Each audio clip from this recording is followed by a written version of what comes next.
Sveiks, brīnišķīgais klausītāji raidierakstā, tāpēc, ka traumēts. Šis ir raidieraksts, kurā var uzzināt viegli saprotamu informāciju par to, kā ikdienas dzīvē izskatās un tiek piedzīvotas psiholoģiskas traumatizācijas sekas. Es esmu Vita Kalniņa, psiholoģe un psihoterapijas speciāliste, un arī vairāku grāmatu autore.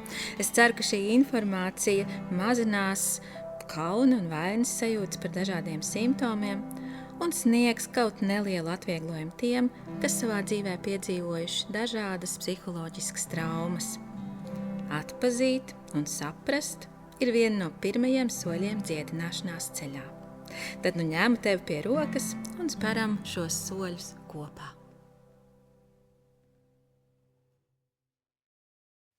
Sveiks, brīnišķīgais klausītāji!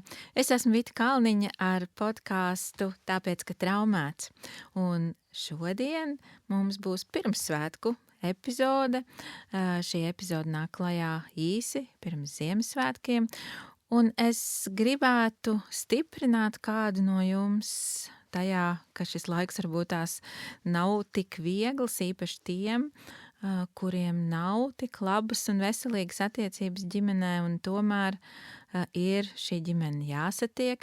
Es zinu, ka noteikti ir arī tie, kas Ziemassvētkos cieš no vientulības, nevis no tā, ka ir grūti satikt savu ģimeni, un arī par to noteikti es uztaisīšu kādreiz epizodi, bet šobrīd kaut kā vēl liekas aktuāli pievērsties šai tēmai, kā tad sagatavoties ģimenes satikšanai, kā pasargāt sevi, kā neiekrist vecos destruktīvos uzvedības modeļos un būt patiešām tādiem laipniem un sirsnīgiem vispirms ar sevi. Tas patiešām ir vissvarīgākais, jo es ticu, ka cilvēki, kas ir patiesi iejūtīgi un laipni ar sevi, neizbēgam tādi būs arī ar citiem. Tas ir labs sākums sākt ar sevi. Jā, kā jau teicu, šī epizode iznāk īsi pirms Ziemassvētkiem, un droši vien arī tavā galvā ir dažādas domas, kā tad organizēt šos svētkus tā, lai tie ir varbūt labāki kā citus gadus, vai priecīgāki kā citus gadus, kā būt šajos svētkos, lai tiešām, mēs varētu palikt arī tādā saiknē paši ar sevi un varbūt arī piedzīvot kādu tuvu un patīkamu brīdi ar saviem apkārtējiem, ar tuviniekiem. Daudziem cilvēkiem Ziemassvētki ir patiešām ļoti smags laiks, un īpaši tāpēc, ka šis ir laiks, kurā neizbēgami tad, ja mēs satiekam savu ģimeni, mēs atkal nonākam kontaktā ar dažādiem veciem pārdzīvojumiem, kas reizēm uzsit augstu vilni, un mēs varbūt esam cerējuši, ka šoreiz būs kaut kā labāk, atkal iekrītam tai pašā bedrē un esam vīlušies un varbūt pat dziļāk iekrītam nekā iepriekš. Daži no mums galvā mēģina lolot tādas ideālas bildes, kurās mēs tad iedomājamies tādu foršo, veselīgo, ideālo ģimeni pie Ziemassvētku eglītes, kur ir mīlestība, ir miers, ir patiesa svētku sajūta, tāda omulīga sajūta, ir dāvanas un ir saikne vienam ar otru, ir laipnība vienam ar otru. Un tas ir kaut kas, pēc kā liela daļa no mums patiešām ilgojās, un ja tas nav iespējams, tur, protams, līdzās ir arī daudz skumju un sēru par to. Bet kas tad varētu palīdzēt, lai šie svētki nekļūst par ko tādu, pēc kuriem pēc tam, būtu vajadzīgas vēl papildus brīvdienas, lai tikai atgūtos no šiem pārdzīvojumiem, kā pat tiešām justies tajos drošāk un labāk. Par to tad tālāk stāstīšana es sagatavoju pat tādus konkrētus punktus, par kuriem tad tu vari padomāt un parūpēties, ja šis attiecas arī uz tevi. Ja tas neatiecas uz tevi un tu savu ģimenes attiec ar lielu prieku, tad iespējams, ka tev varētu būt interesanti paklausīties šo epizodu, domājot par daudziem citiem cilvēkiem, kas kaut kur tev ir līdzās, varbūt darbā, varbūt kaimiņos, kaut kādos citos apstākļos tu satiec šos cilvēkus, un viņi iespējams cieš no tā, ka, jā, viņu ģimenēs notiek kas tāds, par ko es tūlīt runāšu, un, ja tu pamēģinās mazliet iejusties, iekāpt viņu kurpēs, iespējams arī tas tev palīdzēs viņus labāk saprast, atbalstīt un atkal padarīs šo pasauli par iejūtīgāku vietu. Kā jau es daudz arī līdz šim savā raidierakstā esmu stāstījusi, tad, diemžēl, daudziem no mums ir agrīnas traumatizācijas, ko mēs esam piedzīvojuši bērnībā, piedzīvojuši dažādas smagas pieredzes, un tās ļoti cieši ir bijušas saistītas ar mūsu ģimenes locekļu uzvedību. Jāatzīst, ka laiks iespējams ir pagājis, un visticamāk, ka tu mans klausītājs šobrīd vairs neesi bērns, bet jau pieaugušais, bet tu vērojot savus ģimenes locekļus nereti domā, ka viņi izturās joprojām tāpat kā toreiz. Un tā tiešām, diemžēl, arī lielā daļā ģimeņu ir, ja kāds no vecākiem, piemēram, vai vecvecākiem, vai tanti, vai onkulis, reizēm arī māsa, brālis, māsīca, brālēns, ja viņi savulaik izturējās noraidoši, pazemojoši, kritizējoši, izmantoja kaut kādas manipulācijas tehnikas, protams, ne jau tādā tehniku līmenī, bet neapzināti, un tomēr tas ievainoja, tad lielākoties joprojām viņi arī tagad saka ko līdzīgu un dara ko līdzīgu, tā kā tas bija tolaik. Tas mainās ārkārtīgi reti, un pilnīgi noteikti tas nemainās pats no sevis. Tas mainās tikai tad, ja šie cilvēki apzināti ir gribējuši to mainīt, ja viņi apzināti ir paskatījušies uz sevi no malas un secinājuši, es negribu vairs tāds būt, es negribu vairs tā darīt, es gribu veidot citādākas attiecības ar saviem tuviniekiem, es gribu sevī mainīt šo attieksmi, šo uzvedību, tā, lai tas patiešām mani vieno ar citiem cilvēkiem, nevis šķir no viņiem. Tas ir tas, kas būtu vajadzīgs, lai notiktu pārmaiņas. Tātad vēlme ieraudzīt sevi un vēlme mainīt kaut ko savā uzvedībā un attieksmē. Diemžēl ļoti daudz cilvēki joprojām nav gatavi paskatīties uz sevi, un tas, ko viņiem ir daudz vieglāk ieraudzīt, ir citi cilvēki ar viņu uzvedību, un viņi nemēģina tērēt savu enerģiju, lai pārmestu citiem to, kā viņi uzvedās, lai mēģinātu viņus mainīt, un tur arī viņi izmanto visdažādākās taktikas, kā viņi to dara, un uzbrūk un sāpina, un jā, visādi ar vainas sajūtu manipulē. Tomēr, jā, diemžēl, tādā veidā šīs pārmaiņas īsti nenotiks, un pat ja izdodas, piemēram, ar saviem bērniem manipulēt, joprojām izmantojot viņu vainas sajūtu, respektīvi, tu būsi slikts bērns, ja tu neatbrauks pie saviem vecākiem Ziemassvētkos, vai tā nedrīkst darīt, tā nav pareizi, un kurš tev to ir pateicis, ja, un kur tu to esi lasījis vai dzirdējis, droši vien, ka arī tavs psihoterapeits ir vainīgs, ja, tā tagad ir arī tāda tendence, ka šie vecāki vaino to, ko bērni lasa, vaino viņu psihoterapeits, vaino viņu draugus un partnerus, kuri mēģina atbalstīt šos bērnus viņu sāpēs. Ja? Tātad ir vainīgi visi citi, tikai mēs joprojām negribam īsti skatīties uz sevi un ieraudzīt, ka varbūt arī es kaut ko tomēr daru ne tā. Lūk, un daudziem tāpēc no Ziemassvētku tikšanās ir bail, ja, daudzi pieauguši bērni baidās, ka notiks atkal tas pats, kas vienmēr, un pat ja viņiem varbūt nav bail, tad katrā ziņā tas vispār nesagādā prieku, un es patiešām esmu savā praksē pirms Ziemassvētkiem regulāri runājusi ar saviem klientiem par to, kā vispār priecāties par svētkiem, jo mēs taču it kā vēlam viens otram priecīgus Ziemassvētkus, bet tā asociācija ar šiem svētkiem galīgi nav nekādā ziņā priecīga, drīzāk bēdīga, skumja, daudz dusmu, aizvainojam, sāpju. Jā, un tādiem žēl tas arī atsevišķās ģimenēs tiešām var būt.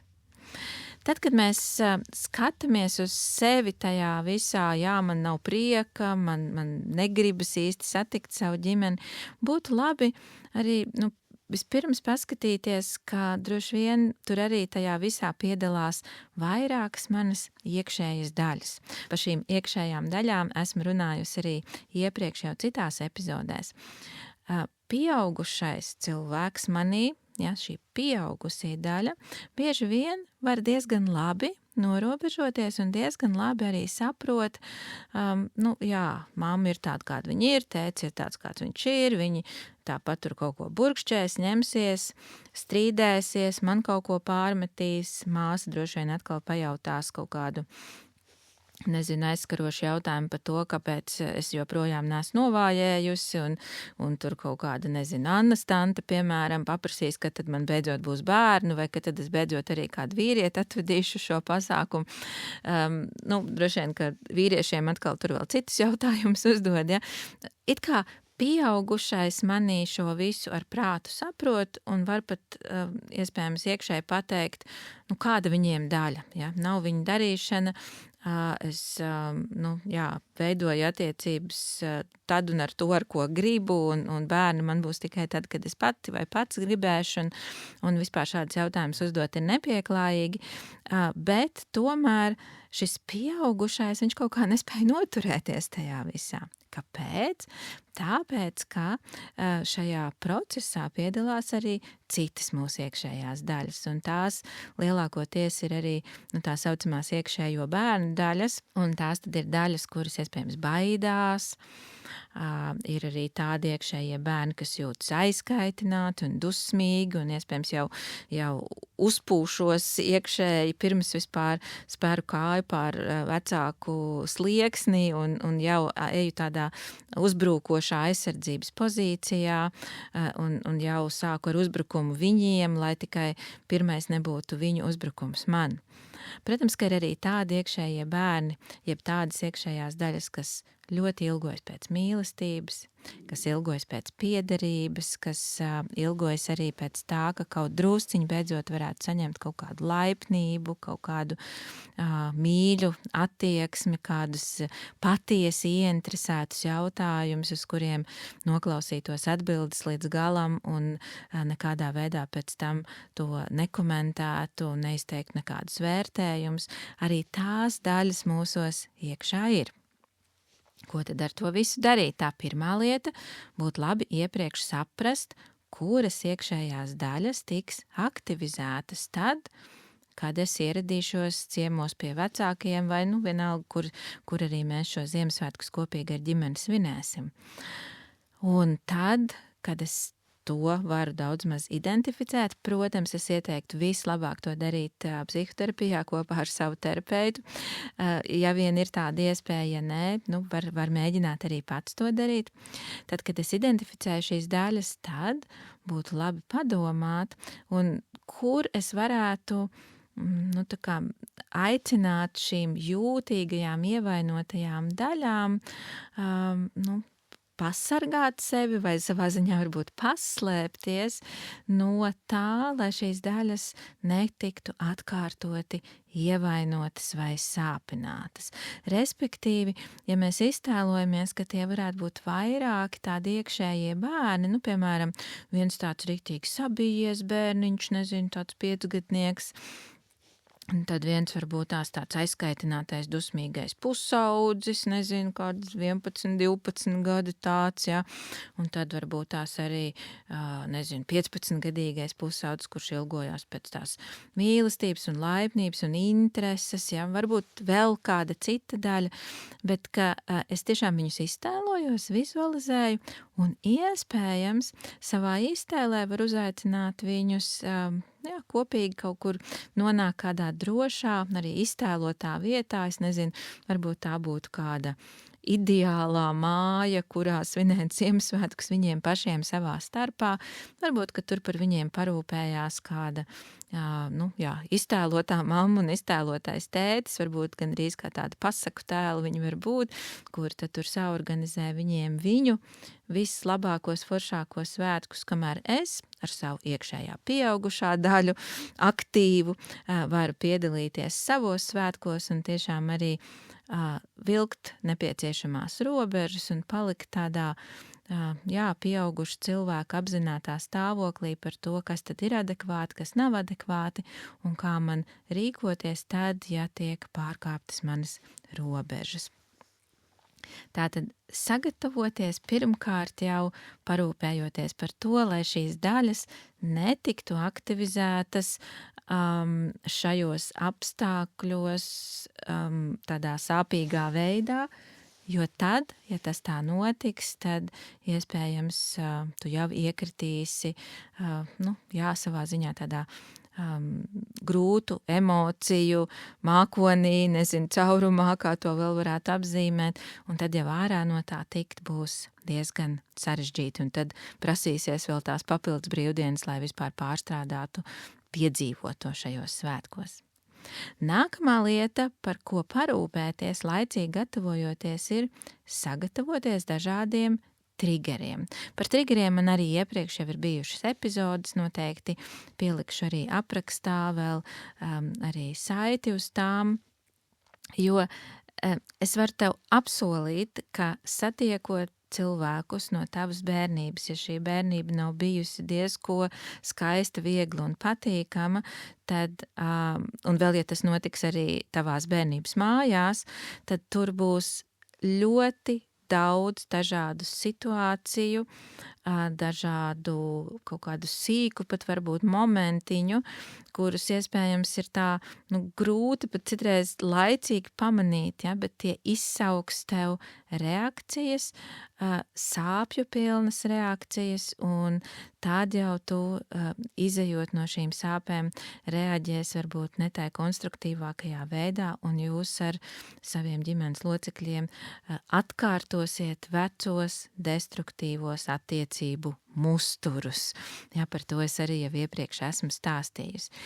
Laicīgi sagatavoties šim atkal būtu iespējams, vismaz zināmā mērā sagatavoties, ka tu paņemtu laiku, vismaz vairākas dienas, vai varbūt, ja tu vari vēl pat laicīgāk iepriekš, un sarakstītu sev, varbūt uz lapas vai dienas grāmatā, vai kur tu veic kādus pierakstus, kādus triggerus es varu sagaidīt šajos svētkos. Tiešām pieraksti, jo tad tu arī tā pamatīgāk būsi izpētījis tos un apzinātāk varēsi uz tiem reaģēt. Ko tas nozīmē? Pirmkārt, varbūt tu vari sev jautāt, kurš ko visticamāk teiks šajā pasākumā. Un iziet cauri visiem personāžiem, kādi piedalīsies šai svētkos, kurš ko teiks. Varbūt, ka ir vairākas tēmas arī katram personāžam, kur tu jau zini, kad šie jautājumi noteikti tev uzsitīs asinis, kā saka, sagatavojies tam. Tiešām saraksti, mamma to, tētis to, krustmāte to un tā tālāk. Kas visticamāk notiks šajos svētkos tāds, kas mani varētu provocēt? Nezinu, kāds tur no tuviniekiem iedzers, un tad tur jau sāks kaut kādus stulbus komentārus izteikt, vai nezinu, kad tētis iedzers, mamma jau būs dusmīga, vairs nevienu nerunās, un es atkal jutīšos tāpat kā bērnībā, kad tas bija, vai māsa atbrauks un lielīsies ar saviem sasniegumiem, vai viņa būs šausmīgi sapucējusies, un es atkal jutīšos, ka es jau esmu tā nesmukā šajā ģimenē, un tā tālāk, mēģini atšķetināt, kas būs tās pieredzes, kuras tevi varētu provocēt, saraksti tās. Nākamais solis, tad, kad tev ir saraksts ar šiem triggeriem, pie katra uzdod sev jautājumu, ko es varu darīt. Tas izskatītos apmēram tā, tad, kad, māsa tur atbrauks un lielīsies ar saviem sasniegumiem, tad ko es darīšu vai ko es teikšu? Tad es varu, piemēram, teikt, māsa forši, ka tev tik labi iet, un vienkārši, piecelties, aiziet cept piparkūkas, vai arī, uzreiz, iespējams, ja es negribu to dzirdēt, man tas tik ļoti kaitina, es varu pateikt, ka es gribu iziet garākā pastaigā. Tātad ir iespējas, kā tu vari mazliet distancēties no tā, lai neiekristu tajās reakcijās. Un atceries arī, jo nekustīgāks vai nekustīgāka tu būsi, jo lielāka iespēja, ka tu vienkārši ieslīgsi vecajos modeļos. Tas ir gandrīz burtiski, tu vari iztēloties, ja tu sēdi dubļos un vienkārši nepasper soli kaut kur malā, tad tu ieslīgsti viņos arvien dziļāk un dziļāk. Tāpēc izkustēties, iziet pastaigā, aiziet padzerties, uzcept piparkūkas, nomizot kartupeļus, aiziet atgulties vai aiziet sazvanīties ar kādu, ar ko tu vēlies parunāties un kas ir iedrošinošāk un foršāks sarunu biedrs nekā tie, kas tev līdzās. Gal beigās visādas aktivitātes, kas palīdz tev mazliet distancēties, var šeit labi noderēt. Bet tu vari arī izgudrot priekš sevis tādus pat veselus teikumus. Ja? Tad, kad mamma teiks to, es atbildēšu to un to. Ja? Jo tiešām ļoti daudz, kas ir paredzams no tā, kas varētu notikt šajā pasākumā, un tu ļoti daudz kam vari sagatavoties. Tad dari to. Nākamais apzinies savas robežas, ko tu gribētu novilkt, un tu vari atkal jau pat vairākas dienas iepriekš sarakstīt priekš sevis, ko tu kategoriski nevēlies piedzīvot vai dzirdēt šajā tikšanās reizē, un to tu jau vari laicīgi komunicēt, piemēram, iepriekš piezvanot, vai arī uzrakstot, tu vari uzrakstīt e-pastu, tu vari uzrakstīt ziņu, kā tev liekas pieņemamāk, praktiskāk, tā, lai arī tie cilvēki, kuriem tu gribi šo ziņu nodot, patiešām caur šo ziņu avotu arī viņu uztvērtu, un tu vari nodefinēt, piemēram, lūdzu, tad, kad mēs tiksimies Ziemassvētkos, es nevēlos, ka jūs man jautājat par to, kad mums būs bērni. Vai tad, kad mēs tiksimies Ziemassvētkos, lūdzu, nerunājam par to, ka man vajadzētu mainīt darbu vai vispār mainīt karjeru vai sākt beidzot studēt. Tātad, jebkuri šie jautājumi, kas ir jūtīgie jautājumi, ka jūs jau laicīgi pirms šī pasākuma pasakat, par šo jūs lūdzat nerunāt. Tātad tā ir aktīva robežu vilkšana, bet tad, kad jūs aktīvi viņas novelkat, tad apzināties arī, ka šīs robežas ir aktīvi jāsargā. Jo citi cilvēki, viņi reaģēs atbilstoši savām spējām, atbilstoši saviem uzvedības veidiem, kurus viņi ir daudz gadu garumā praktizējuši un trenējuši, ja viņi tikpat atkal atgriezīsies pie pasīvās agresijas un citām destrukcijām. Un īstenībā, pārsvarā neapzināti šie cilvēki grib aktivizēt vecos attiecību musturus. Ja? Viņi prot ar mums būt kopā šajās destruktīvajās attiecībās, tāpēc priekš viņiem tas ir tās ir tās īstās attiecības, ja tas ir tās vienīgās attiecības, kādas viņi ar mums pazīst, un tad, ja šīs vecās attiecības, ierastās attiecības notiks, viņi var justies, cik labi, beidzot mēs esam satikušies atkal pa īstam, ja beidzot te visi ir atgriezušies mājās, viss notiek pa vecam. Savukārt, jo vairāk tu uz to reaģēs, jo vairāk tas varēs notikt pa vecam, jo mazāk tu uz to reaģēs, jo lielāka iespēja, ka veidosies kāds jauns attiecību modelis jūsu starpā. Tāpēc tava atbildība ir nereaģēt uz to vecajā veidā, bet praktizēt jaunas reakcijas. Un atceries arī to, ka citiem nav tev obligāti jāsaprot. Viņiem nav jāmēģina visas nianses izprast, un tev nav arī jācenšas ārkārtīgi smalki izskaidrot. Tas, kas ir nepieciešams, viņiem ir tev jāciena. Viņiem ir jāciena tavas robežas, un to gan tu vari no viņiem prasīt. Tu nevari prasīt, lai viņi saprot, kāpēc, jo to tiešām reizēm viņi nav spējīgi izdarīt, viņi nav spējīgi iejusties, būt tik empātiski, līdzjūtīgi, bet tu vari prasīt, lai viņi ciena to, ko tu esi novilcis šo robežu, un par to robežu arī tev ir jāiestājas. Un pēdējā lieta, ko tu darīsi, ja tas neizdosies. Ja tev neizdosies šīs robežas noturēt, lai arī tu viņas jau būsi laicīgi novilcis, kas būs tavs plāns B? Es nezinu, atkarībā, protams, kur tu esi aizbraucis pie savas ģimenes. Droši vien ir iespējams palikt arī viesnīcā vai palikt pie kāda cita tuvinieka, radinieka, drauga. Ir iespējams arī ātrāk doties projām uz mājām, ir iespējams doties garās pastaigās. Dažādas iespējas, kuras tu vari apsvērt un laicīgi arī tiešām pārunāt šīs iespējas ar savu ģimeni, ja tu ar savu jauno ģimeni dodies pie savas izcelsmes ģimenes, respektīvi pārunā laicīgi ar savu partneri un ar bērniem, kā, ja tiks pārkāptas kādas tavas robežas, ko tu esi lūdzis vai lūgusi saviem vecākiem, savai ģimenei ievērot, tad būs plāns B.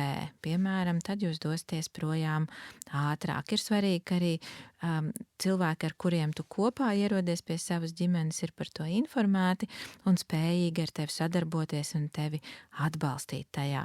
Atceries, tu nevari zaudēt neko vairāk kā vecus un destruktīvus attiecību modeļus savā izcelsmes ģimenē.